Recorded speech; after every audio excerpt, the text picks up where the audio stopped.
Bonjour, parlons aujourd'hui de l'enfer. C'est un sujet difficile parce qu'on se dit, mais finalement, pourquoi en parler? Euh, Nous qui avons l'assurance de notre salut, nous savons que nous n'irons pas.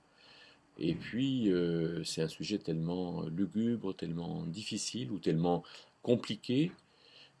Alors, une bonne raison, c'est que euh, on peut, en disant tout à fait ouvertement et positivement qu'est-ce que c'est que l'enfer, on peut mieux le faire comprendre à ceux qui ne connaissent pas Dieu et peut-être aussi pour nous-mêmes avoir une définition à contrario de la vie éternelle plus précise et peut-être que certaines choses vont nous toucher également.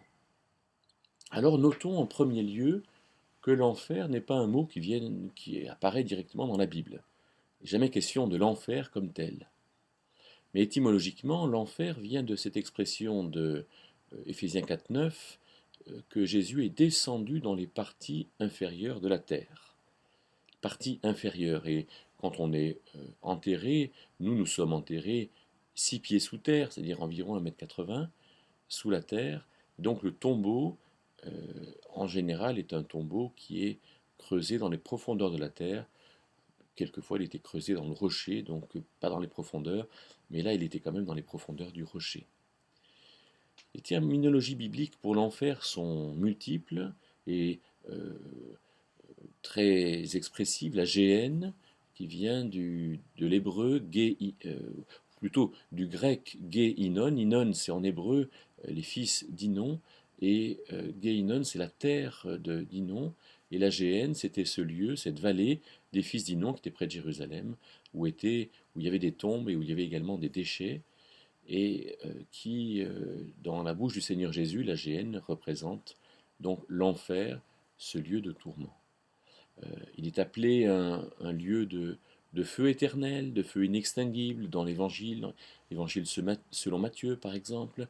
Euh, dans les épîtres, en 2 Thessaloniciens 1 verset 9 par exemple, il est question de destruction éternelle, un lieu où on se détruit, où on continue à se détruire, on continue quelque part à se faire du mal. Il est appelé dans le livre de Daniel un lieu où le ver, hein, ceux qui mangent le bois par exemple, ne s'arrêtent jamais, où finalement il y a un lieu d'opprobre, un lieu d'horreur éternelle. Daniel chapitre 12, ou bien aussi Apocalypse chapitre 14, versets 10 et 11. Le Seigneur Jésus parle de pleurs et de grincements de dents en Matthieu 13, 42, de tourments éternels. Et euh, dans le jugement dernier, euh, il est question de- d'être jeté dans les temps de feu. Et donc il y a un ensemble de significations qui peuvent nous interpeller, qui montrent qu'il y a des souffrances, que ces souffrances sont éternelles, et que finalement il y a quelque chose que l'on va s'infliger, peut-être par un manque, hein, le manque de la présence de Dieu, mais aussi par un choix personnel. Alors, posons-nous des questions simples. Quand est-ce qu'est l'enfer? Est-ce que l'enfer c'est aujourd'hui par exemple?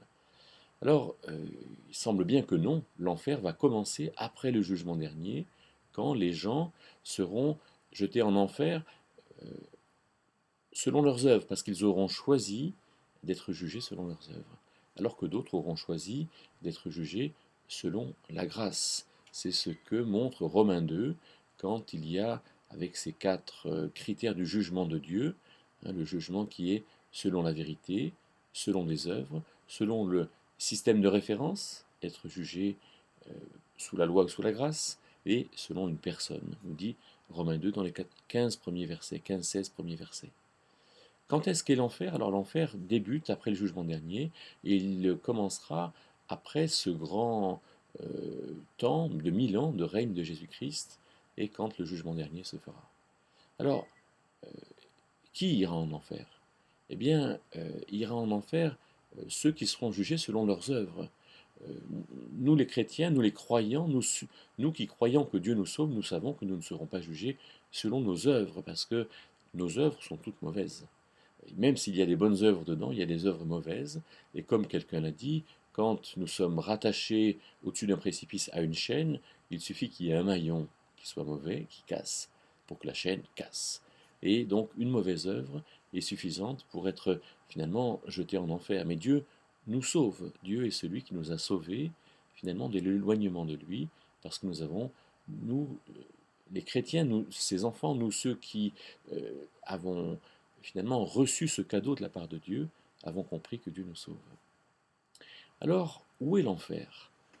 Voilà une question très importante et peut-être à laquelle je ne répondrai pas en plein, mais je vous suggère que l'enfer, c'est finalement, nous dit le Seigneur Jésus en Matthieu 25, 41, allez-vous-en maudits dans le feu éternel, préparé pour le diable et pour ses anges.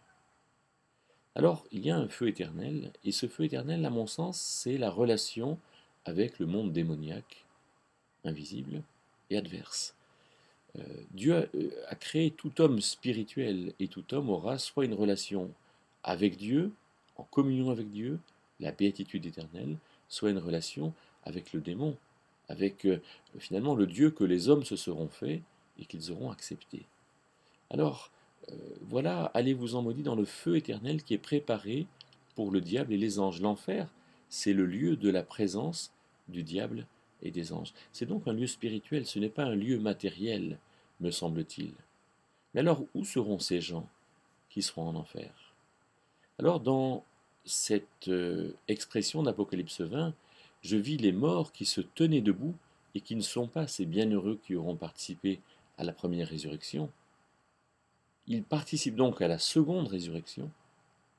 Ils vont être dans leur corps, ils vont se tenir debout, ils vont vivre, mais ils vont vivre en relation avec le monde démoniaque. Mais ces gens-là, où seront-ils? Alors là, je vous laisse peut-être réfléchir. Mais il me semble que ces gens-là seront sur cette nouvelle terre. Mais si tous les enfants de Dieu auront une vie pleine parce qu'ils seront en relation, en communion avec Dieu, alors tous ceux qui auront choisi de ne pas être enfants de Dieu, eh bien ces gens-là ne seront pas en relation avec lui. Alors il me semble que c'est dans notre vie de maintenant, cette vie qui va de la naissance à la mort, que nous avons le choix de vivre éternellement avec Dieu ou non. Voilà un choix qui est bien solennel.